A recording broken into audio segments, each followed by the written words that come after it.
Hello guys, আবারও আমি একটি নতুন ভিডিও নিয়ে আপনাদের কাছে চলে আসলাম।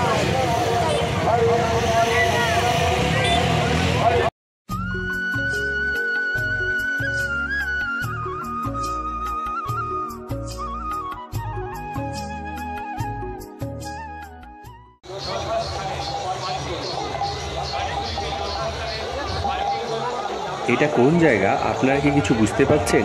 আমি এখন কোথায় আছি?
এখন আমি আছি দাসপুর থানার জয়রাম চৌক নিমতলা মহাপ্রভু মন্দির।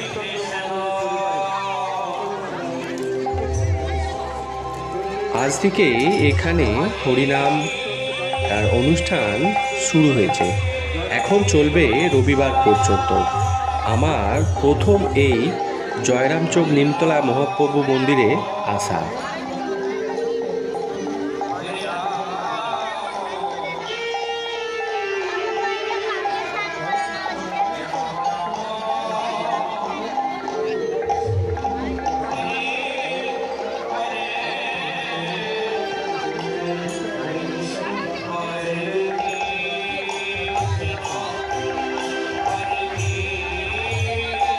এই অনুষ্ঠানে অনেক মানুষ দূর দূরান্ত থেকে এই 5 দিন ব্যাপী যে অনুষ্ঠান হয় সেই অনুষ্ঠানে সবাই আসে।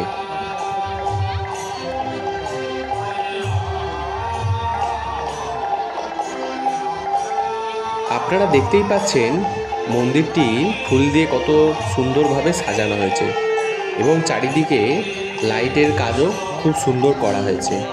আপনারা ভিডিওটিকে স্কিপ না করে দেখতে থাকুন।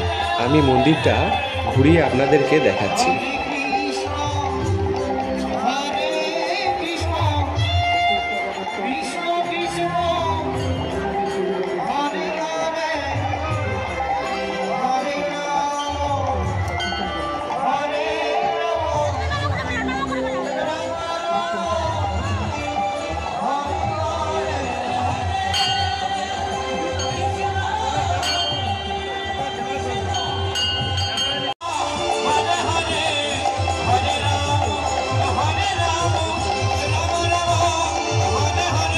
দেখতেই পাচ্ছেন মানুষের কতটা ভিড়, আর এই 5 দিন ধরে এখানে খুবই ভিড় থাকবে মানুষের।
করুক, ওরা পরমাত্ম পূর্ণ করুক, এই প্রার্থনা আমরা প্রভুর কাছে করি।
আরতি হবে, আপনারা বলছি আপনারা ওইটা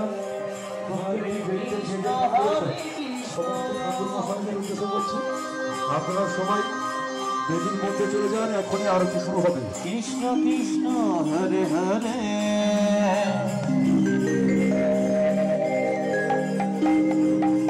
হরে রাম হরে রাম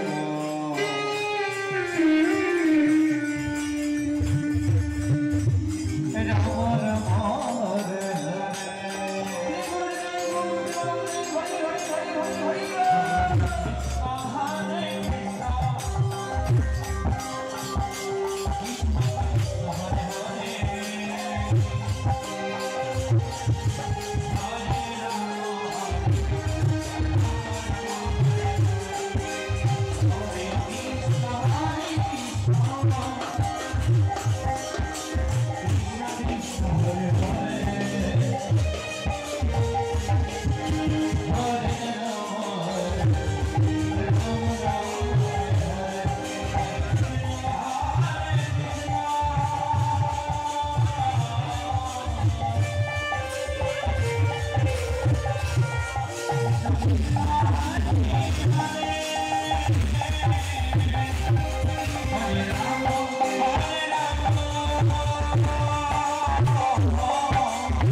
যারা এই জয়রামচক নিমতলা মহাপ্রভু মন্দিরে আসতে চাইছেন তারা কিভাবে আসবেন?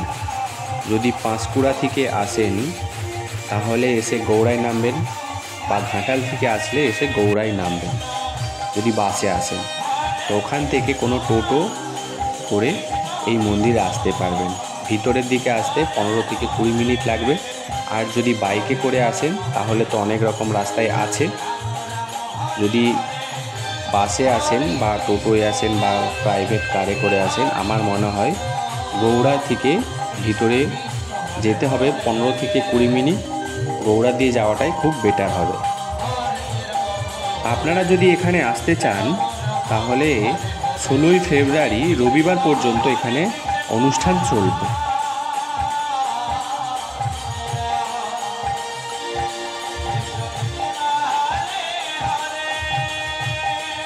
আজকের ব্লগটা এখানেই শেষ করলাম। আপনাদের যদি ভালো লাগে থাকে অবশ্যই চ্যানেলটিকে একটা লাইক করবেন, সাবস্ক্রাইব করবেন। আপনারা ভালো থাকবেন, সুস্থ থাকবেন। দেখা হচ্ছে নেক্সট ভিডিওতে।